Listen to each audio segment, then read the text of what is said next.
guys! Welcome back to my channel! And for today's vlog ay andito naman tayo sa Paite, Laguna kung saan bibisitahin natin ang Castillo Farm. So mula from town of Paite ay ayan ito yung tinahak namin guys. Actually medyo mataas siya talaga guys. Talagang hihingalin ka. Mataas talaga. Akala ko ordinaryong bundok lang talaga na medyo patag. Pero mataas pala talaga guys. Hindi ko na na-i-video kasi sobrang hingal, as in hingal talaga yung inabot namin. So, pupunta kami dito. At ayan, yun nga yung pinanggalingan namin. At ayan, dito marami siyang punong kahoy. Ayan, iba't iba. Meron siyang lansones, santol. Halos lahat na yata ng punong kahoy andito na.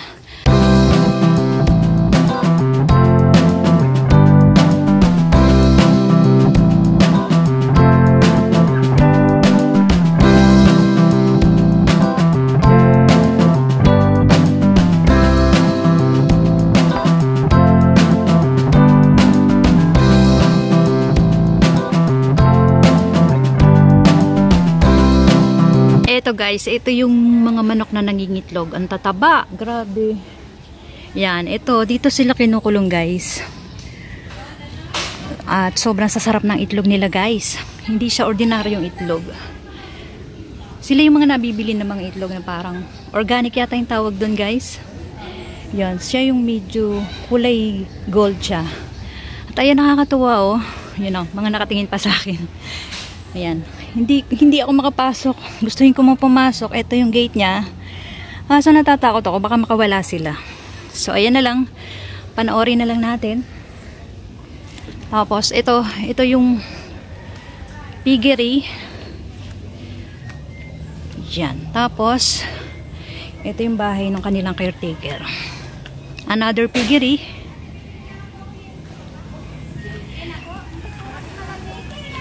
Then napakasarap pala ng buhay talaga dito guys. Although medyo mainit.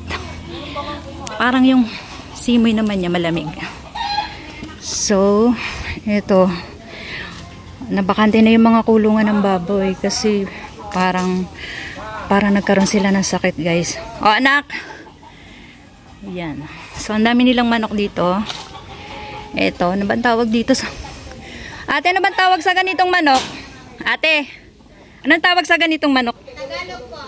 Ito yung nang bubuntis. Tapos yung mga nandun, yung mga nangingitlog. Opo, yan po mga tanda. Ito daw yung tandang guys. Ayun. Ilan yung tandang mo ate? Madami po yan. Ito. Ilang piraso sila lahat? Hindi ko po alam kung ilang kasi karamihan yan. Ate, yung 75 pesos, pesos po yun. Hindi ko po alam. Pagtapos na So ito pala yung mga tandang.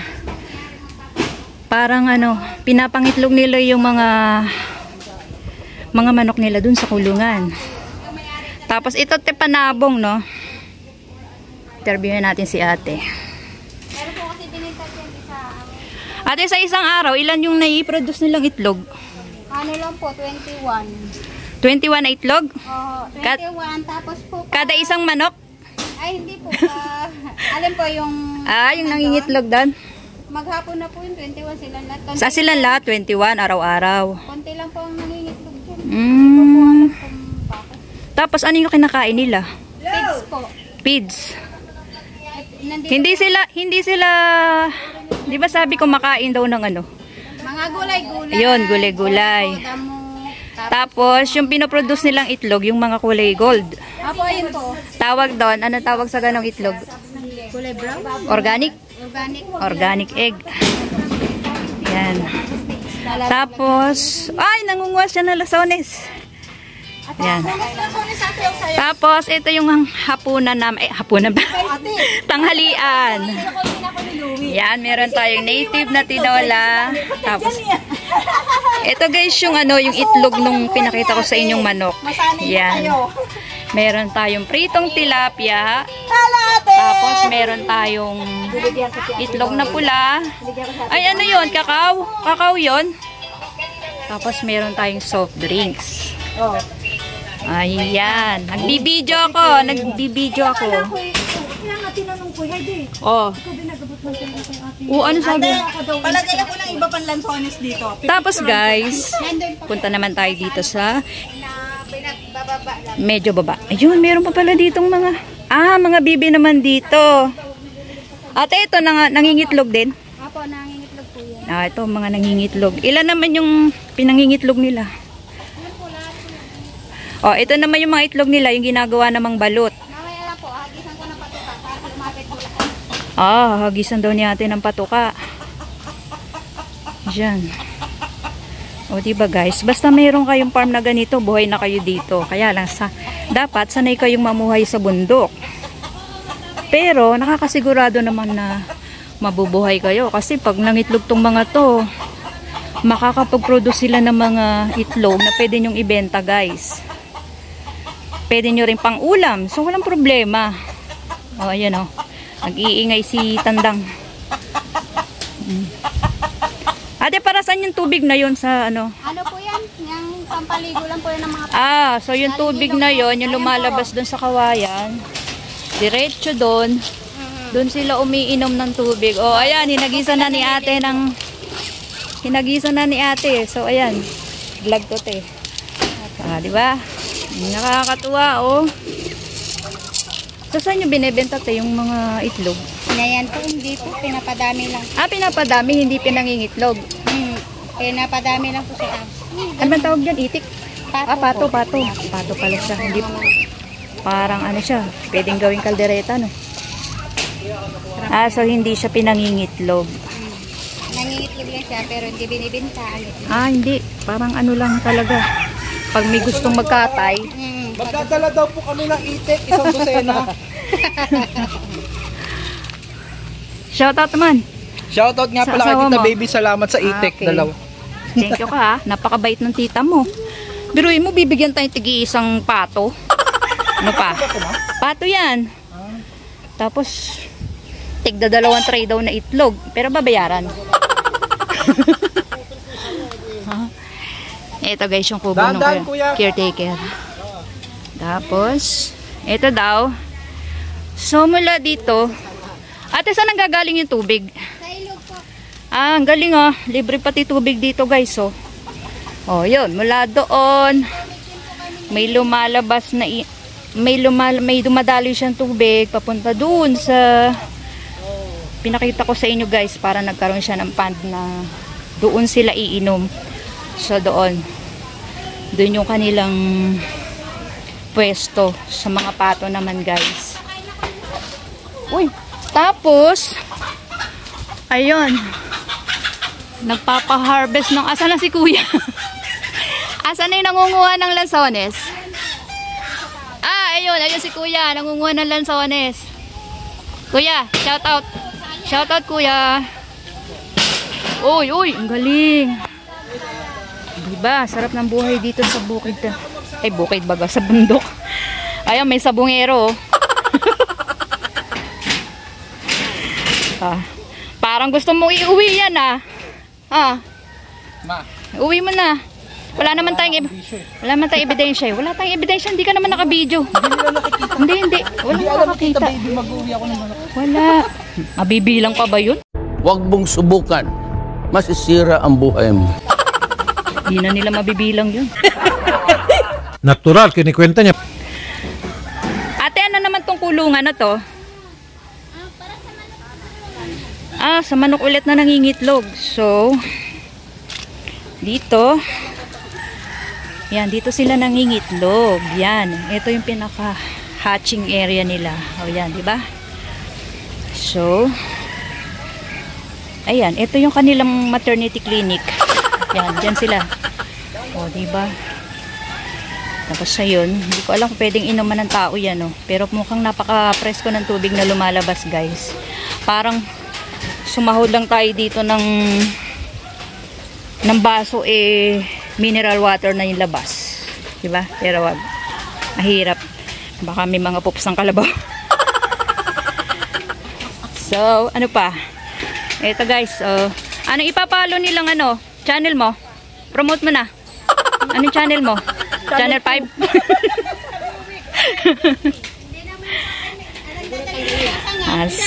So, ano pa? Oh, shoutout naman. Shoutout mo yung asawa mo. Oh, ayan na yung ano, yung... Ayan na yung lansones namin. So, oh, diba? Diba guys, nakakuha ko na lansones. Sarap. So, ayan si kuya at nangunguha siya ng lansones. So, parang gusto ko nang magpaiwan dito. Pwede ba kaming ano, isang linggo muna dito? Pwede?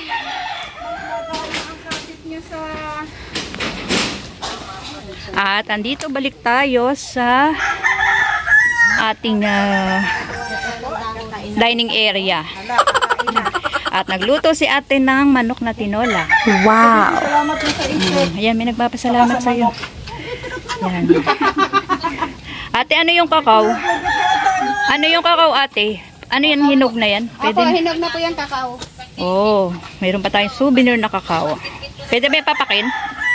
Oo, pwede po yan. Kinakain talaga yun ng ano? Opo, kinakain po yung buto. Oh, matatry ko. Pakikuangan ng Oh, ayan, di ba? Dami namin lansones. Oh, ha. So, ito na yung kabuuan ng farm. At maraming salamat sa iyo, ate. Sa iyo, ate. Yan. Maraming salamat. So, ito pala guys, yung timbangan. Timbangan ng mga baboy. Yan, timbangan. Diyan nila tinitimbang pagka yung malapit na siyang ibenta. So, napakita ko na sa inyo lahat at kakain na kami. Okay? You picture me, ha? You picture me. I will video you. I will video you.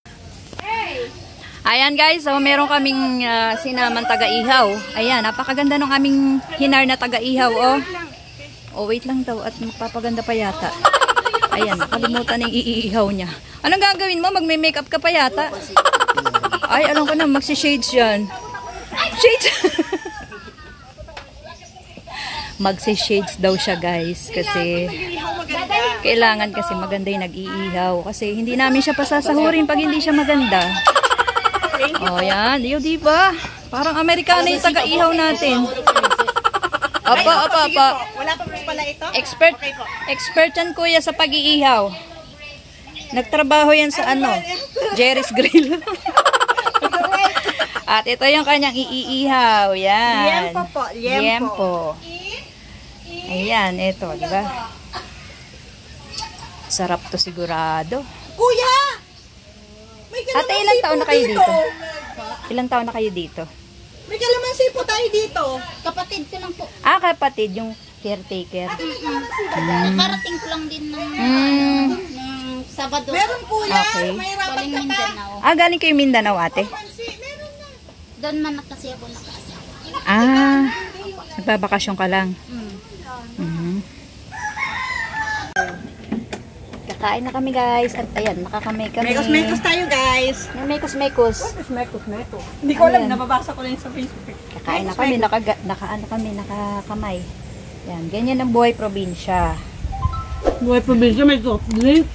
Siyempre, high-tech na ngayon eh. High-tech na sa probinsya ngayon.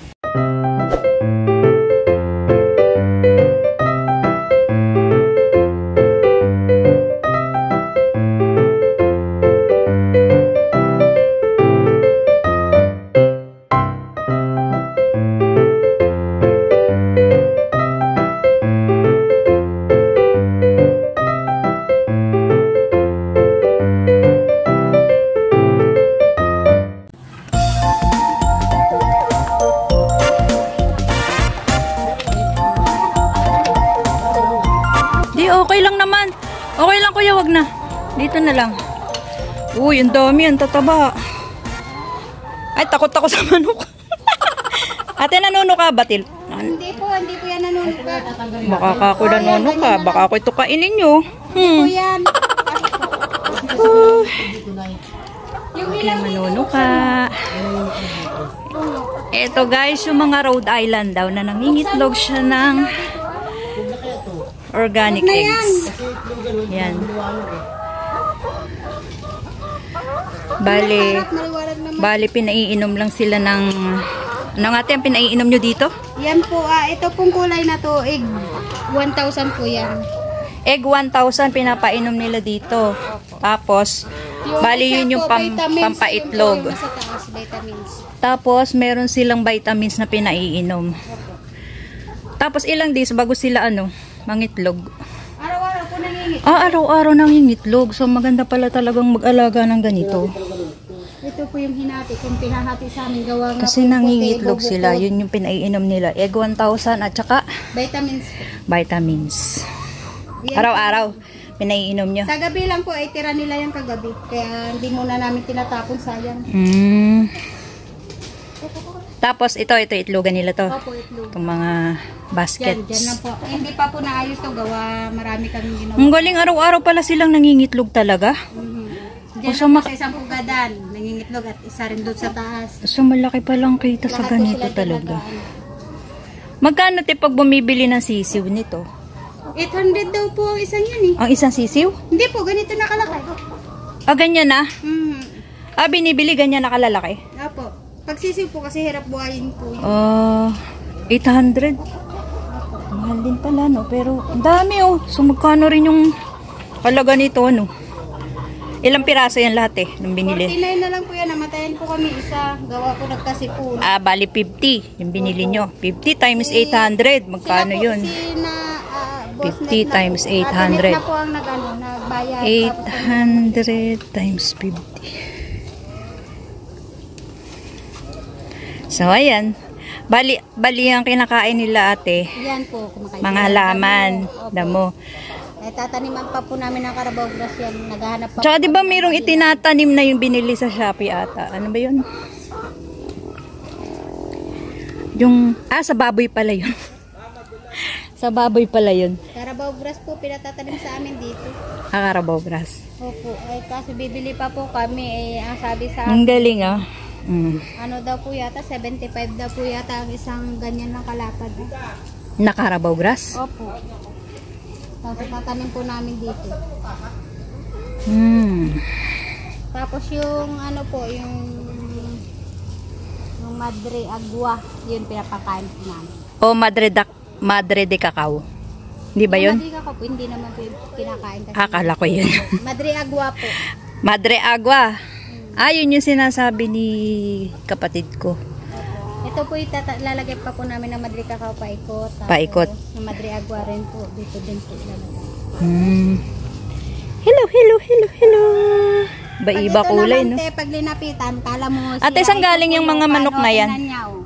Ang ganda ng kulay, Saan binili yung mga manok? Hindi ko po alam kung saan binili ni na ate. Ang gaganda, po ang niya. Meron silang, may para-pareho yung pattern ng balahibo niya. Tapos, meron ding, binili nila ito ay, ganyan nakalalaki.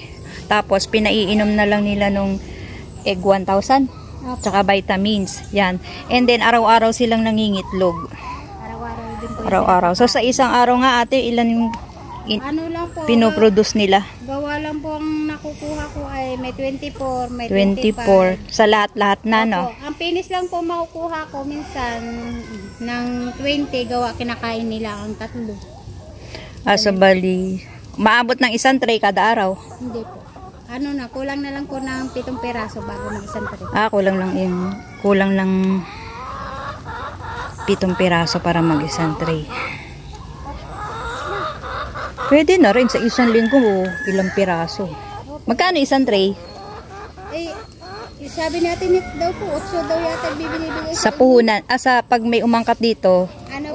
Yung 8 po, tapos bibinta naman po yata sa tindahan, 9. Minsan nga may iba nga 12 ang bentahan nila Yung malalaki naman yun. Opo, pero dito po dito, kuripot po mga tao. Shout out sa mga kuripot.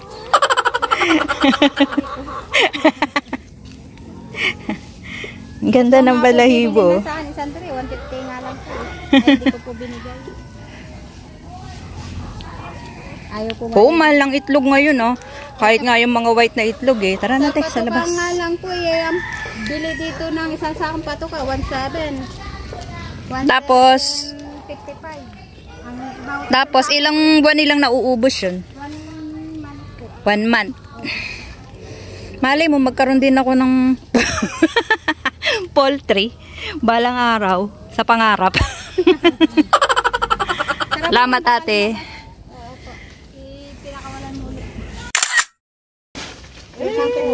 So, eto nakakuha kami ng tanglad. Meron din kaming kakao. Meron din kaming lansones. Napakarami ng lansones. And then, eto, meron pa kaming harvest na konting rambutan. Magkano yung At may dala kaming itlog. Ako magbabayad ng ulan, pe. At meron din kaming dalang papaya na suwak sa tinola at sa ginataang manok. So, that's all for today's video. Thank you for watching. Bye-bye! Nakikifarm lang kami, guys. Yan, ito. Ito yung tagapagmana ng farm. Tayo na mag-aalaga. Oo. Kami po yung magkakaroon Farm nila to, pero kami yung mag-harvest. Kasi wala sila nasa Canada. So, kami yung mag-harvest. Muchacha namin yan, muchacha. Okay? Napakabait ng owner nito, guys. Namimigay ng itlog. May paalaala na nga eh. Puro kayo pakabig eh. Tumulak naman kayo. Ang kakapal na mukha nyo.